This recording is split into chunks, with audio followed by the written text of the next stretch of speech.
미국의 베스트셀러 작가이자 세계적인 미래학자 중 한 명인 다니엘 핑크가 쓴 책 중에요, 후회의 재발견이라는 제목의 책이 있습니다.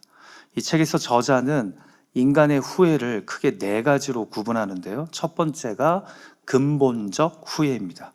이 책에서는 어렵게 기반성 후회 이렇게 번역했는데요. 이 근본적 후회란 주로 그때 그 일을 했더라면으로 표현되는 후회입니다. 간략하게 설명하자면 책임감 있게 살지 못한 것에 대한 후회입니다. 예를 들어 어렸을 때 학교에 자주 빠지거나 아니면 과소비를 하거나 건강을 소홀히 관리하는 등 장기적으로 삶에 부정적인 결과를 가져오는 나쁜 습관을 멈추지 못한 것에 대한 후회인 거죠. 두 번째가요, 대담하지 못한 것에 대한 후회인데요. 주로 그때 위험을 감수했더라면 이라고 표현되는 이 후회는 인생을 바꿀 수 있는 기회를 지나친 신중함으로 인해 시도하고 도전하지 못한 것에 대한 후회입니다. 세 번째가 도덕적 후회인데요. 주로 그때 옳은 일을 했더라면으로 표현되는 이 후회는 자신의 도덕적 잘못으로 인해 야기된 결과와 이로 인해 주변 사람들이 상처를 받게 됨으로 생기는 후회입니다. 내가 다른 사람들에게 상처를 주거나 부당하게 대하거나 공동체의 가치를 훼손한 사건들 때문에 괴로워하는 겁니다. 마지막 네 번째가 관계에 대한 후회인데요. 주로 그때 내가 손을 내밀었더라면으로 표현되는 이 후회는 자신의 태만함으로 가족, 친구 또는 동료와의 관계가 상실된 것에 대한 후회입니다. 사랑하는 예배자 여러분, 지금껏 사시면서 후회하신 적 많으시죠? 여러분의 후회는 주로 근본적 후회입니까? 아니면 대담하지 못했던 것에 대한 후회입니까? 어쩌면 도덕적 후회와 관계에 대한 후회의 늪에서 아직도 빠져나오지 못하고 계신 분은 안 계십니까? 그래서 종종 이야기하죠. 그때 내가 이렇게 했더라면. 우리들 중에는 분명 미국에 이민 온 것에 대해 후회해 보신 적이 있는 분들이 있을 겁니다. 그냥 내가 한국에 있었다면 어땠을까? 지금보다 더 나은 삶을 살고 있지 않았을까? 또 어떤 분들은 결혼에 대해 그리고 자신의 현재 커리어에 대해 후회하시는 분들도 있을 겁니다. 그때 힘들었어도 그 공부를 마저 끝냈어야 했는데, 그 자격증을 땄다면 내 삶이 달라졌을 텐데. 그런가 하면 그동안 자녀를 키운 방식에 대해 때늦은 후회를 하고 있는 분들도 있을 겁니다. 내가 그때 이렇게 이 아이를 키우는 것이 아니었는데 하면서요. 또 어떤 분들은 자신이 과거에 저지른 바보 같은 실수와 잘못의 짐을 아직까지 마음에 지고 후회하고 괴로워하는 분들도 있을 겁니다. 그때 왜 내가 그 사람에게 그렇게 말하고 행동했을까? 이미 엎질러진 물이지만 문득문득 지난 시간과 사건에 대한 후회가 우리 마음을 잠식한다라는 거죠. 우리는 오늘 성경 말씀에서도 한 사람의 후회하는 모습을 보게 됩니다. 그 후회가 얼마나 뼈저렸는지 그는 깨닫는 순간 심히 통곡합니다. 내가 왜 그랬을까? 내가 이 정도밖에 안 되는 사람인가? 나는 왜 이렇게 겁쟁이인가? 수제자로서 예수님을 3번이나 과감하게 태연하게 부인하는 자신의 모습을 보면서 그는 아마도 스스로를 속물로 여겼을 겁니다. 그래서 통곡할 수밖에 없었던 겁니다. 그런데 우리도 후회하면서 스스로를 이렇게 바라볼 때가 있지 않습니까? 이미 엎질러져서 주워 담을 수 없는 일임에도 내가 왜 그랬을까 후회하며 인생의 쓰고 신 레몬의 맛을 보고 계시지는 않냐라는 겁니다. When life gives you lemons. 오늘은 그 10번째 시간으로 우리 삶에 적잖은 내상을 주는 후회에 대해 생각했으면 합니다. 압니다. 여기 계신 분들 중에서는 의외로 훌훌 털어버리고 지난 일을 돌아보기보다 다가올 일만을 생각하며 열심히 살아가는 쿨한 분들도 있다는 것을요.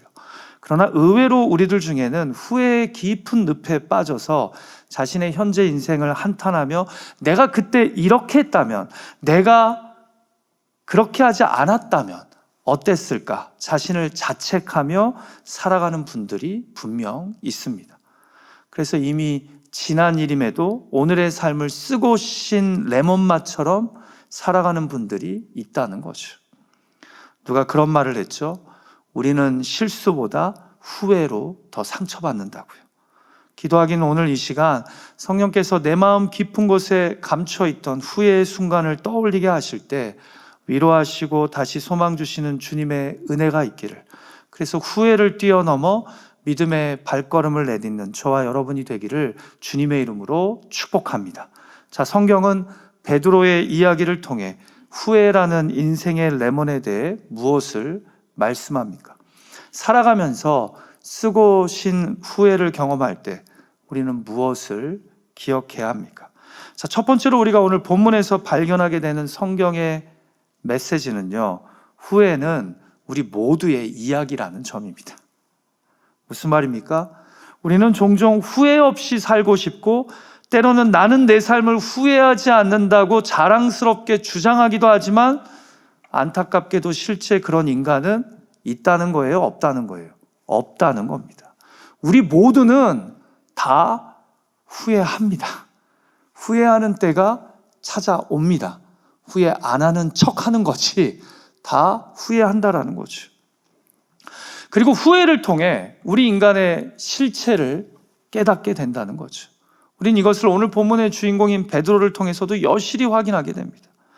여러분들이 다 베드로가 예수님을 3번 부인한 이야기는 잘 아시니 저는 좀 다른 각도로 본문을 해석해 보고 싶은데요. 먼저 이야기하고 싶은 것은 베드로의 부인이 단 한 번의 무너짐이 아닌, 일시적인 무너짐이 아닌 매우 점진적인 무너짐이었다는 점입니다. 맨 처음에 대제사장의 뜰에서 한 여종이 베드로의 얼굴을 보고 내가 나사렛 예수와 함께 있지 않았냐고 묻자 그가 부인하면서 무슨 소리냐고, 내가 그를 알지 못한다고 새빨간 거짓말을 하죠. 그런데 그리고 좀 있다가 또 다른 사람이 그를 알아보고 너도 그 사람과 같은 도당이라고, 한 패거리라고 의심을 하자 또 아니라고 부인을 합니다. 두 번째. 자, 여러분, 이때마다 베드로는 알고 있어요. 자신이 스스로의 양심을 속이고 있다는 것을.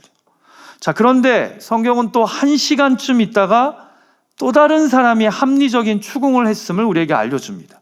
내 말투나 복장을 보니 갈릴리 사람인 듯한데 참으로 내가 예수님과 함께 있지 않았냐는 겁니다. 그러자 베드로가 다시 한번 나는 내가 무슨 말을 하는지 도대체 알지 못한다고 답합니다. 누가복음은 여기에 따로 기록하지 않았지만 동일한 사건을 기록한 마태, 마가복음은 그가 3번째로 부인할 때는 저주에 맹세까지 하면서 그를 모른다 이야기했다고 기록합니다.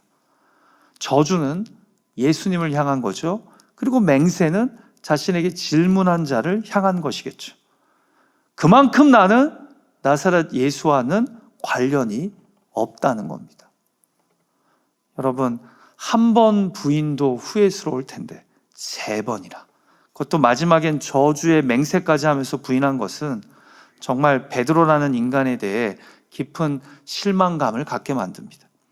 그런데 우리 안에도 솔직히 베드로와 같은 이런 모습들이 있지 않습니까?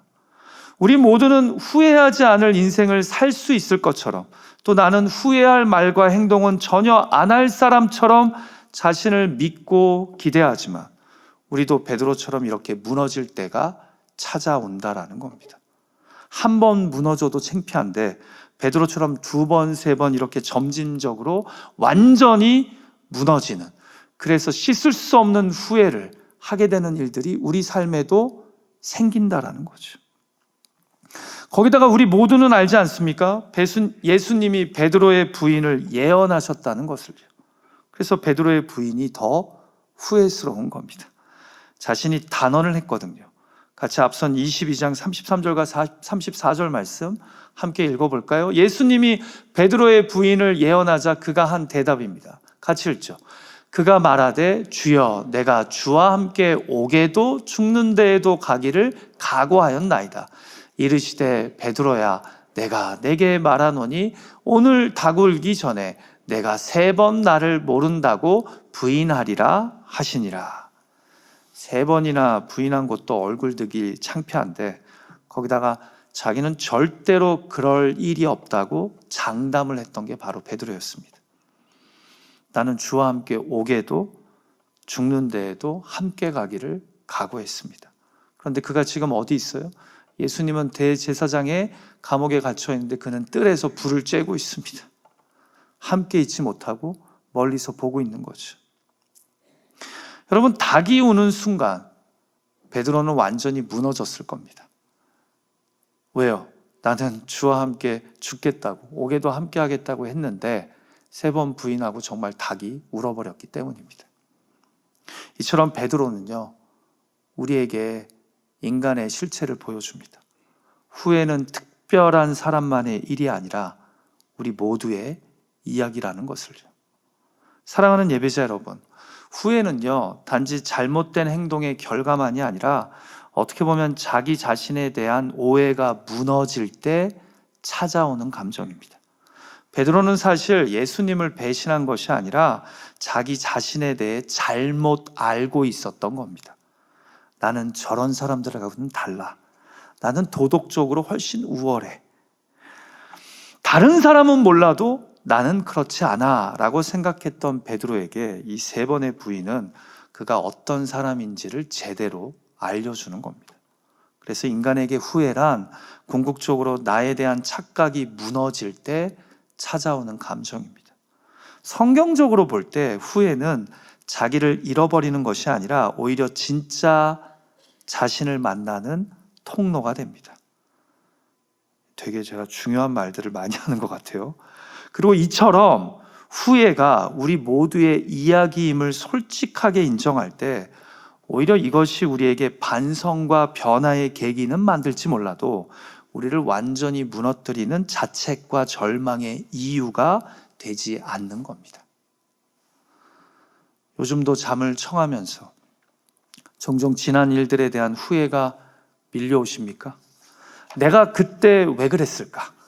내가 왜 그때 그렇게 말하고 행동했을까? 조금만 관점을 바꿔보십시오. 그렇게 후회할 행동을 하는 나이기에 예수 그리스도가 내 삶에 필요한 겁니다. 구약 민수기 23장 19절에서 성경은 하나님과 인간의 차이를 후회로 이렇게 설명합니다. 하나님은 사람이 아니시니 거짓말을 하지 않으시고 인생이 아니시니 후회가 없으시도다. 부디 후회가 우리 모두의 이야기임을 솔직하게 인정했으면 합니다. 인정을 하면 내려놓게 됩니다. 그러나 인정을 못하면 끝까지 후회의 잔상에 사로잡히며 과거에 묶인 삶을 살아가게 됩니다. 그러면 오늘을 살지 못합니다. 그리고 미래를 꿈꾸지 못하게 됩니다. 무너질 대로 무너지는 베드로의 모습을 통해 부디 후회가 없는 인생이 아닌 후회를 넘어서는 인생이 될 수 있기를 주님의 이름으로 축복합니다. 후회를 피할 수 없지만 그렇다고 후회가 나를 무너뜨리게 만들기보다 오히려 베드로처럼 하나님이 우리를 새롭게 하는 계기가 될 수 있기를 간절히 소망합니다. 자, 두 번째로 우리가 베드로의 후회 이야기를 통해 발견하게 되는 성경의 메시지는 무엇입니까? 그 후회가 생명이 되려면 주님의 시선을 마주해야 한다는 점입니다. 여러분, 동일한 사건을 기록한 다른 공간복음서와 달리 누가복음만이 유달리 강조하는 이 부인의 현장에 있었던 한 사실이 있습니다. 그것은 바로 베드로가 예수님을 3번 부인하는 순간 그가 예수님과 눈을 마주쳤다는 것입니다. 같이 본문 61절과 62절의 말씀 같이 읽을까요? 시작. 주께서 돌이켜 베드로를 보시니 베드로가 주의 말씀 곧 오늘 닭 울기 전에 내가 3번 나를 부인하리라 하심이 생각나서 밖에 나가서 심히 통곡하니라. 자, 마태복음과 마가복음은요, 닭이 우는 순간 베드로가 예수님이 자신에게 하신 말씀이 생각나서 울었다고 기록합니다. 그런데 누가복음은 여기에 하나를 더합니다. 닭이 우는 순간 주께서 돌이켜 베드로를 보셨다라고 기록합니다. 주께서 고개를 돌려서 굳이 베드로를 쳐다보셨다는 겁니다. 누가복음의 기록이 상당히 섬세하죠. 자, 물론 본문에는 예수님이 베드로를 쳐다보실 때 베드로도 예수님과 눈이 마주쳤다라는 직접적인 기록은 없습니다. 자, 그러나 본문을 다시 한번 보십시오. 주께서 돌이켜 베드로를 보시니 이때 베드로가 주의 말씀 곧 3번 나를 부인하리라 하심이 생각났다고 기록합니다. 자, 그러니까 누가복음에게는 베드로가 주님이 하신 말씀을 떠올리게 한 요소가 2개인 겁니다. 하나는 닭 울음소리, 그 다음은 주님과의 눈 마주침. 여러분, 이때 베드로의 마음이 어떠했을까요? 그리고 주님의 쳐다보시는 그 눈빛은 과연 어떤 눈빛이었을까요? 중요한 것은 이 눈빛을 보고 나서 베드로가 주님이 하신 말씀이 떠올려지면서 밖에 뛰쳐나가 심히 통곡했다라는 점입니다. 한마디로 주님과의 눈 마주침이 그를 찔림과 통곡의 자리로 이끌었다라는 거죠. 여러분, 한번 상상해 보세요. 하나님 말씀은 상상하면서 또 읽을 줄 아셔야 돼요. 그 순간 닭이 울지 않은 겁니다. 예를 드는 거예요. 울어야 하는데, 그리고 주님과 베드로가 서로 눈을 마주치는 순간도 없었다고 상상해 봅시다. 자, 그러면 한번 물어볼게요. 베드로가 그럼에도 밖으로 나가서 심히 통곡했을까요? 안 했을까요? 저는 단언하는데요, 그 순간에 베드로는 아무 생각 없이 계속 뻔뻔하게 부인했을 겁니다. 여러분, 우리 인간이 뻔뻔하려고 작정하면 얼마나 뻔뻔해질 수 있는데요. 여러분은 안 그러실지 모르겠지만 저는 저를 보면서 그런 깨달음을 가질 때가 있습니다. 꼭 이런 이야기하면 누군가 나에게 뻔뻔하게 대했던 사람 얼굴을 떠올리면서 고개를 끄덕이는 분들이 계시는데, 사실은 자신을 떠올리며 고개를 끄덕여야 됩니다. 맞아, 나도 뻔뻔하지. 우리 인간이 그렇지.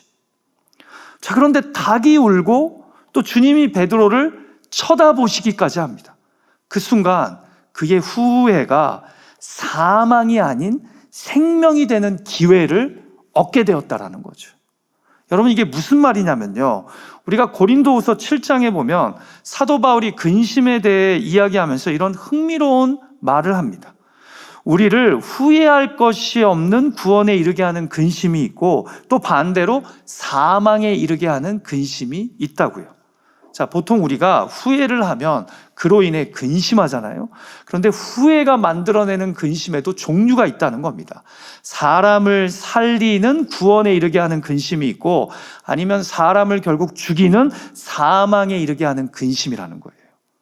후회가 여러분 똑같습니다. 누구는 후회를 해서 오히려 살아나는 생명에 이릅니다. 그런데 누구는 후회의 늪에 깊이 빠져서 오히려 사망에 이르게 됩니다. 차이가 무엇일까요? 사망에 이르는 후회는 우리를 자책과 절망의 깊은 늪으로 인도합니다. 그런데 생명에 이르게 하는 후회는 눈물을 통해 우리를 회개로 이끕니다. 반성으로 이끕니다. 그래서 근심 어린 후회를 통해 결국 구원에 이르게 합니다. 자, 이해가 되시죠? 그러니까 우리 믿는 사람들이 후회를 통해 오히려 생명에, 구원에 이르려면 필히 누구의 시선을 마주해야 합니까? 주님의 시선을 마주해야 된다는 겁니다. 그런데 이 상황에서 주님의 시선이 아니라 여러분들이 세상의 시선, 사람들의 눈총에 깊이 몰입하고 묵상하잖아요. 그러면 그 후회하는 근심은 결국 우리를 어디로 이끌어요? 자책과 절망으로 이끌어서 사망에 이르게 한다는 거죠. 유시아 님이 쓴 새는 날아가면서 뒤돌아가지 않는다에 나오는 이야기인데요, 어느 한 스승이 제자에게 물었다고 합니다. 만약 누군가의 화살에 맞으면 아프겠느냐? 그러자 제자가 답합니다. 아픕니다. 스승이 다시 묻습니다. 만약 똑같은 자리에 2번째 화살을 맞으면 더 아프겠는가? 제자가 답합니다. 몹시 아플 겁니다. 그러자 스승이 이렇게 답했다고 합니다. 살아있는 한 누구나 화살을 피할 수는 없다. 그러나 그 일로 인한 감정적 고통은 우리의 선택에 달려있다. 무슨 말이에요? 첫 번째 화살은 실제로 일어난 사건이고, 2번째 화살은 그 사건에 대한 나의 감정적 반응이라는 겁니다. 예를 들어 후회할 일들, 상황은 우리 모두의 삶에서 일어날 수 있습니다. 피할 수 없습니다. 그러나 우리 고통의 대부분은 실제 일어난 사건보다, 첫 번째 화살보다 그것에 대한 감정적 반응인 후회로 더 심화됩니다. 후회하면서 두 번째 화살을 맞았던 첫 번째 화살자리에 또 쏘는 게 누구라고요? 나라는 거예요. 나라는 거예요.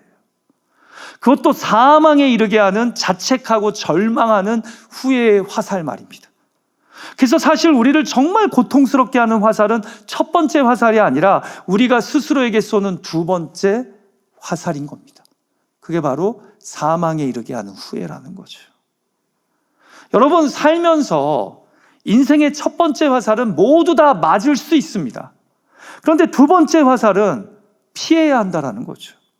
살면서 우리가 정말 바보 같은 잊고 싶은 말과 행동을 선택할 때가 있습니다. 그런데 그래서 계속 후회하면서 나는 바보야, 내 인생은 끝났어, 나는 실패자야 하면 그건 두 번째 화살을 계속 마구잡이로 자신에게 쏘는 행동이 되는 겁니다. 그러면 그 화살이 첫 번째 화살보다 더 아파요. 더 나를 괴롭게 만들어요. 그런데 우리 그리스도인들은 이럴 때 솔직하게 누구의 시선을 마주해야 된다고요? 주님의 시선을 마주할 수 있잖아요. 그래서 사망에 이르게 하는 후회가 아닌, 두 번째 화살이 아닌 생명에 이르게 하는 후회로 나아갈 수 있다는 겁니다. 여기서 이제 한번 고민해 보죠. 그럼 본문에서 도대체 예수님이 어떤 눈빛으로 베드로를 쳐다봤을 거라고 생각되십니까? 째려보셨을까요? 어떻게 너 같은 놈이 내 제자였나 하는 분노의 눈빛? 기가 막힌 눈빛으로 뭐 저런 놈이 있냐? 베드로를 쳐다보셨을까요? 여러분, 예수님의 눈빛이 어떤 눈빛이었을지를 우리에게 알려주는 중요한 힌트가 하나 있습니다. 바로 앞 누가복음 22장 32절에서 예수님이 베드로의 3번 부인을 예언하며 하신 말씀입니다. 같이 한번 읽어볼까요? 시작.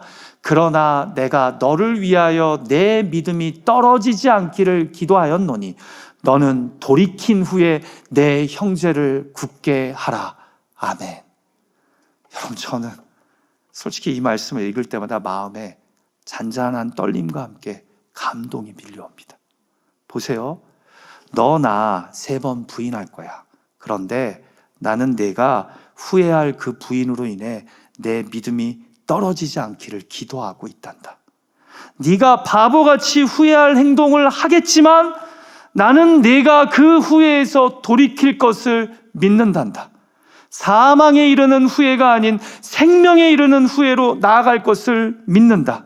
부디 돌이킨 후에 오히려 내 형제를 굳세게 하는 나의 제자가 되어주렴. 이 이야기를 예수님이 베드로가 3번 부인하시기 전에 이미 하신 말씀이라니까요. 느낌이 오세요?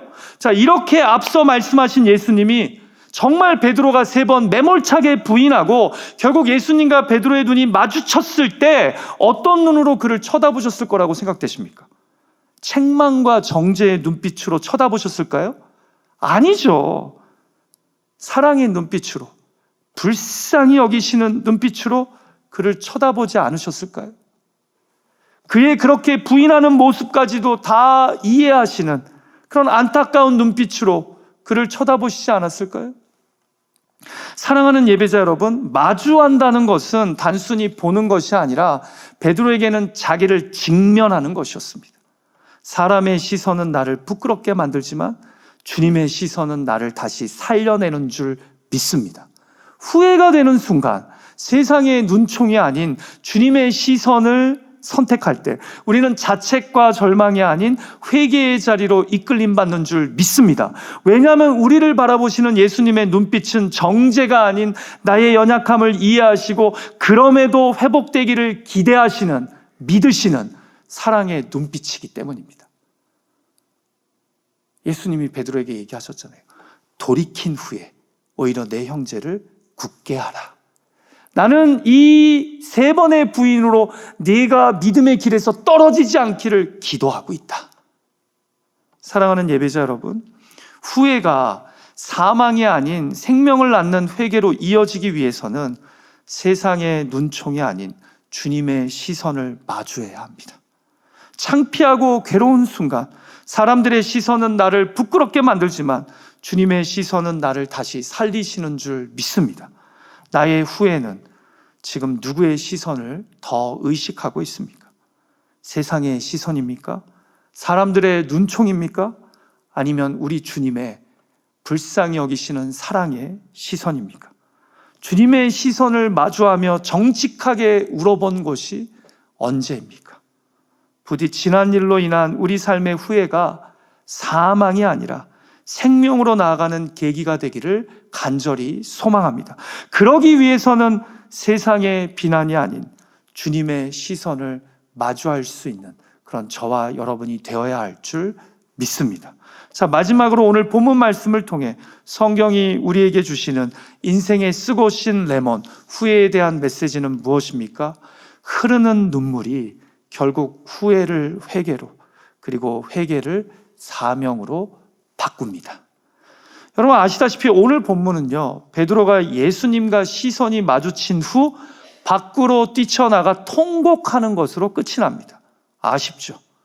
도대체 이 통곡 뒤에 그 어떤 변화나 회복의 이야기가 등장하지 않으니까요. 그러나 감사하게도 누가복음 22장의 베드로의 통곡이 어떤 결과를 이끌어내는지 성경은 그 결과를 우리가 잘 아는 요한복음 21장의 말씀을 통해 알려줍니다. 그러니까 베드로의 이 통곡은 헛된 통곡이 아닌 그를 새롭게 하는 눈물이었음을 우리에게 알려준다는 거죠. 실제로 이 62절에 그가 이 눈물을 흘렸다라는 이 헬라어의 표현을요, 직역하자면 he wept bitterly라는 뜻이에요. 눈물을 흘렸는데 어떻게 흘렸다고요? bitterly. 한마디로 쓰라린 눈물을 흘렸다라는 거예요. 여기서 이 쓰라린 눈물은요, 많은 것을 의미해요. 내가 이런 정도밖에 안 되는 예수님의 제자였나?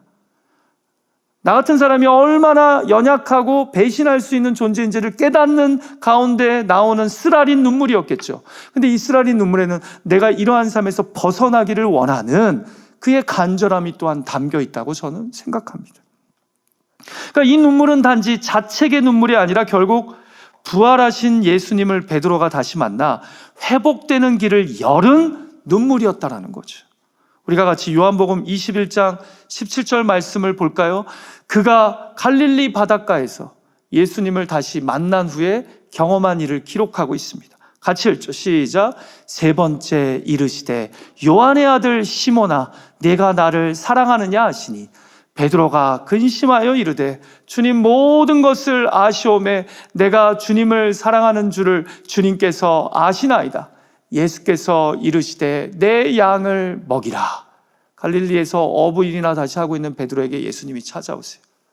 그리고 아침 식사를 손수 준비하셔서 베드로를 먹이시고 제자들과 나누십니다. 그리고는 따로 베드로를 불러서 물어보십니다. Do you love me? 너 나 사랑하니?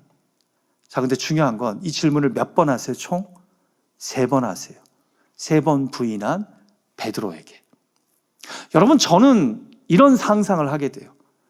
베드로가 그때 무슨 염치가 있어서 예, 제가 주님 사랑합니다.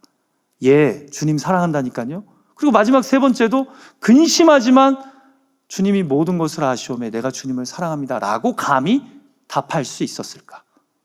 제 상상이에요. 근데 저의 상상의 이 개인적 소중함을 무시하지는 말아주세요. 저는 베드로가 그 대답을 할 때 대제사장의 뜰에서 자신을 쳐다보셨던 주님의 눈빛을 기억하고 이렇게 대답했을 거라고 생각합니다.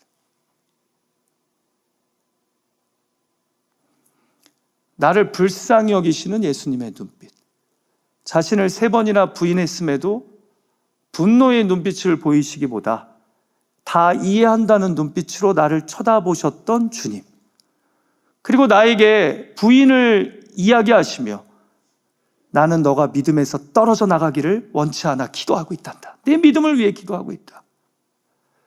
내가 나중에 돌이킨 후에는 다른 형제자매들을 굳게 하는 사람이 될 것이다. 그 눈빛이 그로 하여금 용기를 내서 결국은 주님 모든 것을 아시지만, 내가 당신을 3번이나 부인했다는 거 아시지만, 그러나 주님 내가 감히 당신을 사랑합니다 라는 회개의 온전한 고백으로 믿음의 고백으로 그를 나아가게 만들지 않았을까요? 저는 그 통곡의 눈물이 결단코 헛된 눈물이 아니었다라고 확신합니다. 근데 회개하는 그에게 예수님은 계속해서 무엇을 주세요? 사명을 주십니다. 여러분, 후회의 인생을 살았던 사람이 자신의 잘못을 인정하고 회개하고 용서함 받는 거 중요해요. 근데 거기에 머물게 되면 다시 사탄마귀가 그의 마음을 깊은 이 후회의 늪에 빠지게 만들 수 있어요. 회개한 다음에는 뭘 받아야 되는지 아세요? 새로운 사명을 받아야 됩니다. 그래서 그 사명에 집중하게 될 때 실로 나를 괴롭게 하고 내 발목을 잡았던 후회의 늪으로부터 우리가 빠져나오게 돼요. 그래서 예수님이 회개하며 사랑합니다 고백하는 베드로에게 내 양을 먹이라, 내 양을 치라, 그리고 마지막으로 다시 세 번째 내 양을 먹이라 선언하십니다. 무엇을 주신 거예요? 사명을 주신 거예요. 그러면서 그에게 이렇게 말하죠. 젊어서는 내가 원하는 대로 갔지만 이제는 내가 너에게 원하는 곳에 가서 나의 사명을 위해 충성하는 내가 될 것이다. 여러분, 저는 결국은 베드로의 눈물이 후회를 회개로, 그리고 회개를 사명으로 바꾸는 출발이 되었음을 믿습니다. 예수님이 베드로의 그 밖으로 나가 애통해하는 모습을 기억하시고 잊지 않으시고 갈릴리 바닷가 베드로에게 찾아가 그에게 회개의 은혜를 그리고 사명의 축복을 내리셨는 줄 믿습니다. 여러분, 기억하십시오. 예수 그리스도는 우리의 후회를 회개로, 그리고 회개를 다시 사명으로 바꾸실 수 있는 분인 줄 믿습니다. 베드로의 눈물은 실패의 끝이 아니라 어떻게 보면 은혜의 시작이었던 겁니다. 후회가 끝이 아니라 시작이 되려면 그 눈물이 회개의 통로가 되어야 하며, 회개는 반드시 삶의 방향을 바꾸는 사명으로 이어져야 할 줄 믿습니다. 질문을 던지고 싶어요. 나는 여전히 내 후회 속에서 멈춰서 있지는 않습니까? 그 후회를 통해 주님과의 시선이 마주치게 되고 그 마주침이 나를 회개의 눈물로, 사명의 감격스러운 눈물로 바꿀 수 있다면, 그러면 나의 삶은 그 후회를 통해 새로워질 수 있는 줄 믿습니다. 아까 소개했던 다니엘 핑크가요, 그 썼던 책의 제목이 제가 후회의 재발견이라고 말씀드렸는데 그거는 한국어 제목이고요. 영어 원제는요, The Power of Regret, 후회의 능력입니다. 후회에 뭐가 있다라는 거예요? 능력이 있다라는 거예요. 그러면서 저자는 이렇게 얘기합니다. 어떻게 보면 후회는 인간을 가장 인간답게 만드는 요소이며 후회하는 능력 덕분에 인간이 다른 동물들보다 더 뛰어난 존재가 될 수 있었다. 다니엘 핑크가 그런데 강구하는 게 하나 있어요. 인간이 후회의 늪에 깊이 빠지게 되면 극심한 절망과 좌절에 빠지게 된다는 것. 그래서 모든 인간이 후회를 통해 발전하지 않아요. 근데 우리에게는 구주 예수 그리스도가 계십니다.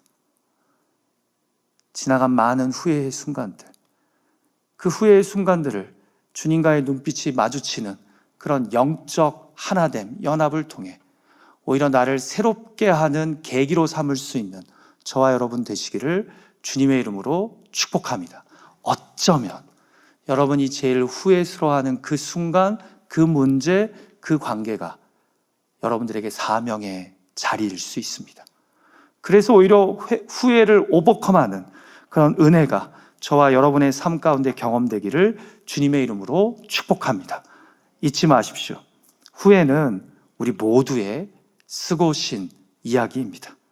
그 후회가 생명이 되려면, 사망이 아니라 생명이 되려면 우리는 우리를 불쌍히 여기시는 주님의 사랑의 시선을 마주해야 합니다. 그리고 마지막으로 흐르는 눈물이 결국 후회를 회개로, 회개를 사명으로 바꿀 줄 믿습니다.